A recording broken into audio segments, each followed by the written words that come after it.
What's going on, my friends? Today let's take a look at a shamelessly fun watch from OceanX. This one is from their Sharkmaster 1000 line, and the specific model number is SMS1046.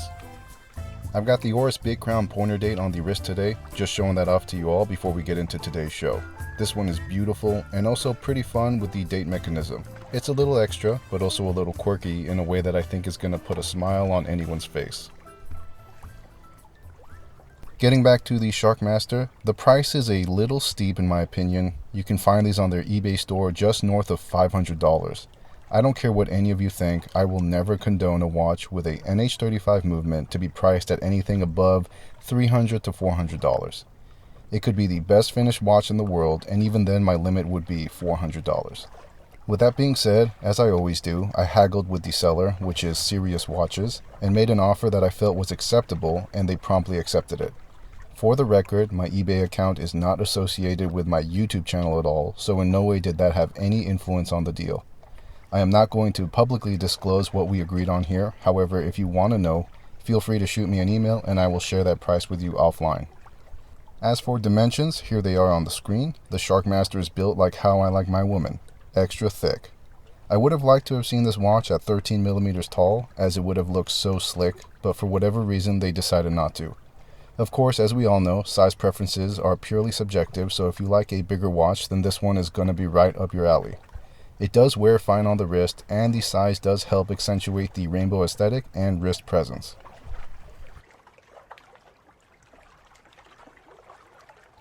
Now just going over some general info. Like I mentioned earlier, the Sharkmaster comes with the NH35 movement. Specifically, it comes with the NH35 from Seiko Instruments Incorporated, which is the one I prefer.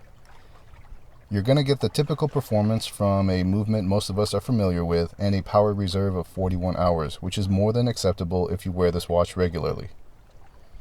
For hardware, there's a 120-click unidirectional bezel filled with cubic zirconia baguette crystals, which I think is so awesome.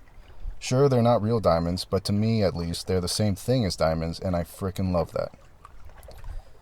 Inside the bezel is a solid 4.5 millimeter thick sapphire crystal with anti-reflective coating.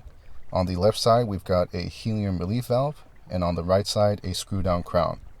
On the bottom there is a screw down case back, and the bracelet is a standard oyster style 3-link bracelet with a milled clasp, and the crown and center links are in fact PVD rose gold plated. The watch is rated for 1,000 meters, which I will take with a grain of salt, but as long as it can handle the occasional aggressive splash from my whiskey glass, then I am satisfied. Here's the Lumeshot, which I find satisfactory. Admittedly, I have yet to wear this watch all through the night, but it has performed just fine for me over a few hours in poorly lit strip clubs and sketchy back alleys. The bezel, while functionally useless, has a fantastic action and slim to no backplay. I find that it performs within expectations at this price range. The bezel is the star of the show here, and when you catch this thing in the right light, it is truly stunning. The dial is going to be styled after every other Submariner copy you can think of, but to that end it still looks good. I find that the more classically designed dial and plain brushed riot helps balance out the sheer epicness of the bezel. What I absolutely love is the rose gold borders around each of the indices, as well as the indices themselves having a bit of a patina which fits well with the overall warmer color tone of the watch. There's a lot of text here. That's something you're either going to love or hate. I like it. I like the red text and all the white lines. White lines always means a good time. The crown, like the bezel, has a good action. It's easy to screw out, operate, and screw back in without feeling cheap or flimsy. It's also signed with the OceanX logo, so you get some of that brand identity into the watch, which is always a good thing.